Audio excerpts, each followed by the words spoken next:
os meus brinquedinhos novos, quando eu começo a aproveitar eles, eu sempre quero trazer alguma coisa, sabe? Compartilhar. Essa minha ânsia de compartilhar coisas é algo que me fascina de verdade, porque eu vejo que é tão complexo, às vezes, você encontrar um texto impactante, um livro impactante, um autor impactante.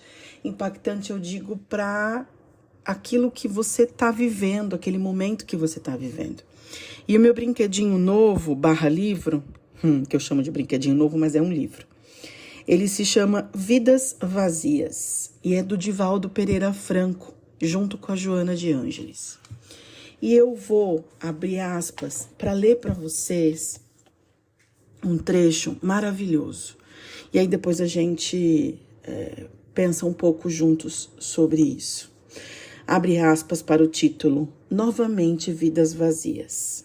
Vou começar o texto. Abre aspas.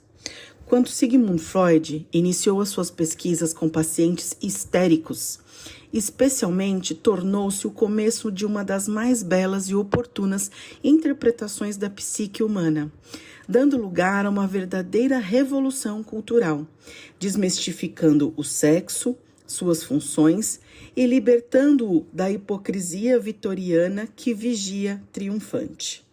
Foi um período de inesperadas interpretações, de transtornos emocionais e somatizações perturbadoras, que puderam ser tratados com cuidado, proporcionando existências menos turbulentas e desastrosas. Embora a descoberta da libido sexual causasse surpresa e recebesse exagerado significado, facultou mais amplas percepções e entendimento a respeito dos conflitos humanos. Inevitavelmente, ocorreu um exagero na sua interpretação, principalmente por negar a realidade espiritual da humanidade. Logo depois, Alfred Adler, discordando do mestre, iniciou as investigações nos conflitos da inferioridade humana, que culminaram na psicologia do desenvolvimento individual, e com a cooperação de Karen Herney, formaram a escola neo-freudiana. Herney, ademais, discrepou das diferenças da psicologia de mulheres e de homens afirmada por Freud e demonstrou que essas disparidades resultam mais de fenômenos sociais e culturais do que da biologia. Relativamente ao mesmo tempo, Carl Gustav Jung afirmou que a libido, essa energia psíquica extraordinária, representa todas as forças da vida e não somente aquelas de natureza sexual. Procurou analisar as marcas antigas impressas no inconsciente e adotou a doutrina dos arquétipos. Arquétipos, conteúdo imagístico e simbólico do inconsciente coletivo compartilhado por toda a humanidade, propiciando vida exuberante a todos aqueles que se encontram em conflitos desnorteantes. Cada época da humanidade é assinalada pelas circunstâncias psicologicamente castradoras que respondem por enfermidades somatizadas perversas. A ciência atual e a tecnologia de ponta proporcionam uma visão quase ilimitada sobre a existência do ser humano e enseja-lhe uma gama de informações que se multiplicam a cada momento, atormentando a cultura odierna. O conhecimento rápido e extremamente volumoso, quão variado não tem sido digerido de forma adequada. E eis que surgem inquietações e insatisfações, a frustração, ao lado do medo, da incerteza, do vazio existencial. Vive-se a época do ter e do poder, do exibir-se e do desfrutar, sem a consequência da harmonia interior e do enriquecimento espiritual. A aparência substitui a realidade e o importante não é ser inteiro, porém o ego exaltado que provoca inveja e competição no palco da ilusão. De certo modo, foram perdidos o sentido existencial, o objetivo da vida, o foco transcendente da autorrealização. Em consequência, aumentam as patologias do comportamento e o banquete dos mascarados toma aspecto sombrio quando o álcool, a drogadição e o sexo desvairado passam a enlouquecer os grupos em depressão. O avanço na direção do abismo, na queda pelo suicídio, o abandono de si mesmo ou a violência desgovernada passam a ser realidade indiscutível no processo de evolução social. Tudo isso como decorrência do vazio existencial que se apodera do indivíduo, porque não encontra apoio no sentimento do amor que vem desaparecendo a pouco e pouco do seu desenvolvimento moral. A ambição pelas coisas de imediato A ambição pelas coisas de imediato significado tem substituído os valores realmente legítimos da emoção, quais sejam a prece, a meditação, a solidariedade e o afeto. Torna-se urgente o impositivo de uma alteração de conduta, buscando-se novos focos de interesse existencial, tais como a conquista da paz, do trabalho, da beneficência, da imortalidade. O ser humano, graças ao seu instinto gregário, necessita de outrem, que contribui com recursos grandiosos, especialmente na área emocional da afetividade, para a identificação de realizações em prol do progresso e do equilíbrio social, econômico, moral e ético. A fraternidade, ora substituída pelo individualismo, deve ceder o seu direcionamento para o conjunto, o todo, a convivência geral, incluindo a natureza. O desrespeito às forças vivas do universo trabalha a favor da destruição do ser humano, mais cedo ou tarde. É imperioso que se trabalhe através da educação, por todos os meios ao alcance, em favor de objetivos sérios e bem estruturados para a existência. Uma vida sem um sentido bem delineado, estimulador e doador de energias, torna-se um fenômeno apenas vegetativo, que deve ser alterado para a dinâmica da autoconscientização. Todos anelam e mantém o desejo de liberdade, que somente adquire significado quando acompanhada pela responsabilidade em relação ao comportamento vivenciado, para que não se converta em libertinagem, conforme sucede neste momento em toda parte da civilização. Em desregramento, a leviandade com que são tratadas as questões de alto significado, quando atingem o fundo do poço, abrem espaços para governos arbitrários e cruéis, que crucificam os países e os mantêm sob injunções penosas, degradantes. Desse modo, uma revisão do conceito em torno do existir é fundamental para preencher-se o íntimo de estímulos, mediante labores significativos e que produzam desafios contínuos. Assim, o amor ao próximo, como decorrência do auto-amor, faz-se terapia preventiva e curadora para quaisquer existências vazias, que se consomem na angústia, em sofrimentos indescritíveis. Buscando-se a compreensão do sentido existencial, não se constitui de divertimento ou fanfarronices. Constata-se que os ideais do bem são impostergáveis e ao entregar-se à sua conquista, mediante relacionamentos edificantes, nos quais a fraternidade se responsabilize pela construção do dever, consegue-se a vitória íntima. Repentinamente assim procedendo, cada qual que se dedique ao amor, à amizade, sem jaça, descobrirá que essa é a meta a ser alcançada, e o serviço de auxílio recíproco é o objetivo a que todos devem se dedicar.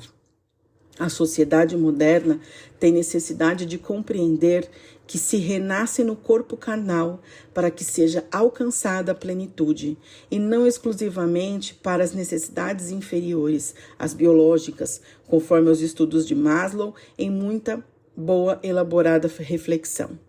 Assim sendo, a educação da libido freudiana, a superação do conflito de inferioridade adleriano, a compreensão profunda das neuroses conforme Harney e a iluminação da sombra junguiana ressurgem no conceito do kardeciano, quando afirma que, fora da caridade, não há salvação.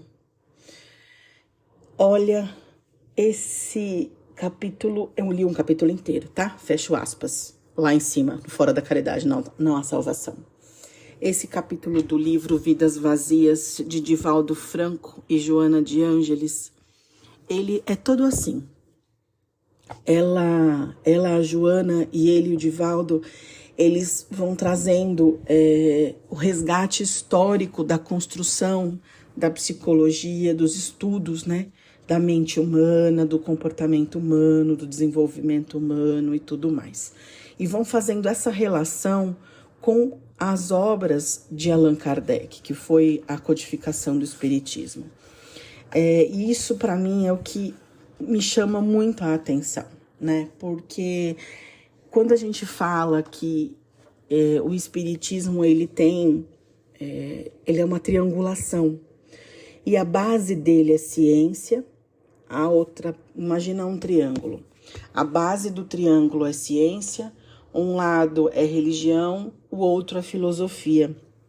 Mas tudo, essa religião e essa filosofia são montados em cima de uma base, que é a ciência. E isso foi o que sempre me chamou a atenção, né, dentro do Espiritismo. Hoje eu não frequento mais nenhum centro espírita por opção. Eu escolhi fazer isso.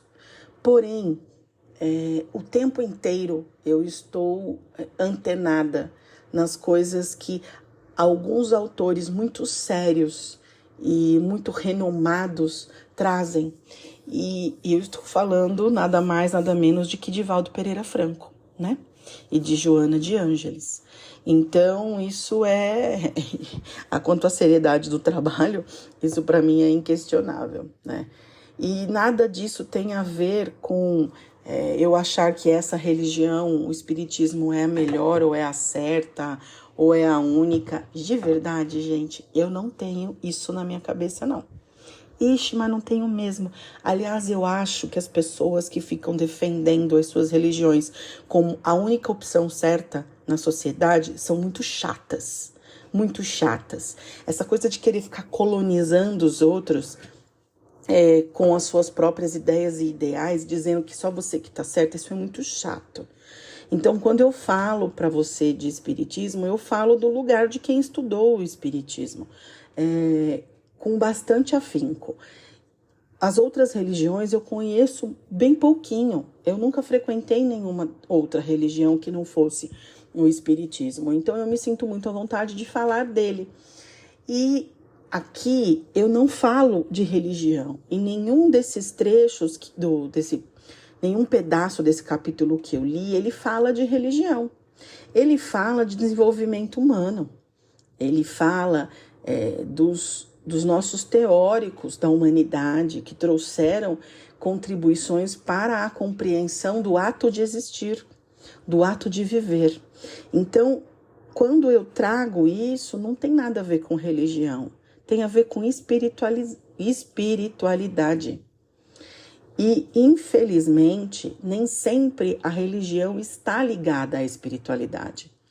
Por muitas vezes, pessoas que estão dentro de religiões não cuidam da sua espiritualidade. Elas rezam dentro dos seus templos e quando saem dos seus templos, chutam cachorro, falam mal dos outros, criticam, reclamam, fazem fofoca, se envolvem em maledicência, fica se preocupando e se metendo na vida dos outros sem ser chamado, né? Enfim, faz uma infinidade de cagadas e mais veste a sua máscara de sei lá o quê e vai para o seu templo. Então, isto nada tem a ver com religião, com espiritualidade, na realidade, né? E nenhuma religião merece esse tipo de pessoa, né? Na realidade, essas pessoas não estão indo buscar algo para melhorar elas mesmas. Elas estão indo fazer algo para aplacar a culpa de se sentir uma pessoa do mal. E tá tudo bem. Eu não digo que isso tá errado, que essas pessoas têm que parar de ir para a religião. Muito pelo contrário. Essas pessoas precisam ir para a religião. Elas precisam escolher a religião que elas querem e ir, frequentar, ver outras pessoas, ver pessoas que estão em degraus diferentes da evolução, seja para cima ou seja para baixo, aprender com elas, estender a mão para os outros. As pessoas de verdade precisam das religiões, mas tem sempre que há de se tomar um cuidado de que a religião seja para você trampolim para a evolução e não justificativa para esconder suas mazelas ou enfim. E eu não vou nem entrar nesse campo porque eu tenho umas ideias muito revolucionárias sobre isso. Eu vou parar por aqui. Porque, gente, eu começo a falar disso, eu vou longe.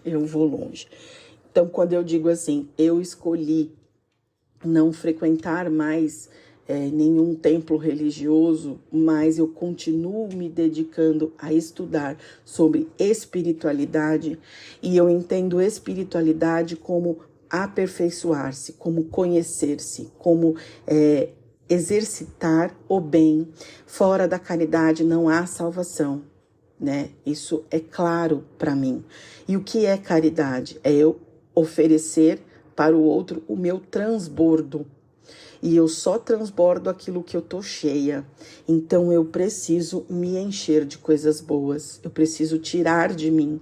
E eu tenho conquistado muitas coisas. Tirar de mim aquilo que me atormenta, aquilo que me angustia, aquilo que não está relacionado com a minha essência de ser. Isso eu preciso eliminar de mim para que eu me encha e no meu transbordo eu consigo praticar a caridade, oferecendo para as pessoas apenas aquilo que de melhor tem em mim.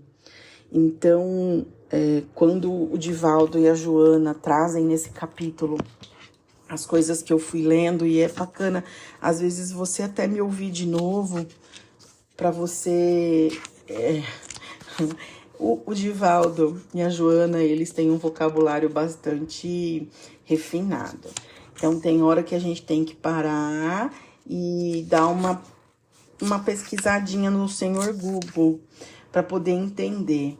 Mas eu achei o incrível, né, que aquilo que eu já citei, do estudo das contextualizações históricas, né, e conceituais que ele vai trazendo lá no começo, ele vai dizendo, né, inclusive ele cita Maslow aqui, eu posso vir conversar com vocês depois um pouquinho sobre o que eu sei sobre Maslow, e eu caí de cara com o Maslow há alguns anos atrás, há uns 2, 3 anos atrás, porque o Maslow, ele fez uma organização muito dele, que eu não vou nem começar aqui porque senão o episódio vai ficar muito grande, mas, enfim, o que ele fecha aqui no capítulo, né, o que ambos os autores fecham aqui no capítulo, é que a gente precisa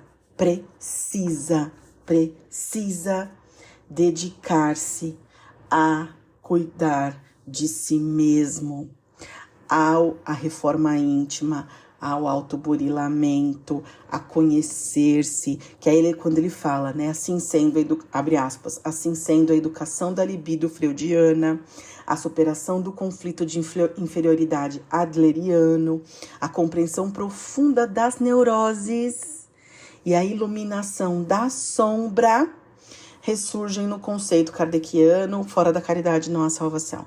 Fecho aspas. Enfim, gente, é isso. Tem muita gente escrevendo e falando a mesma coisa. Não é possível que estejam todos errados. E eu ainda me preocupo em ver se a vida da pessoa que está escrevendo e falando disso aqui combina com aquilo que ela fala. Se as ações e as atitudes dela combinam com aquilo que ela fala. Porque é isso que traz autoridade para quem fala e para quem escreve. E é isso.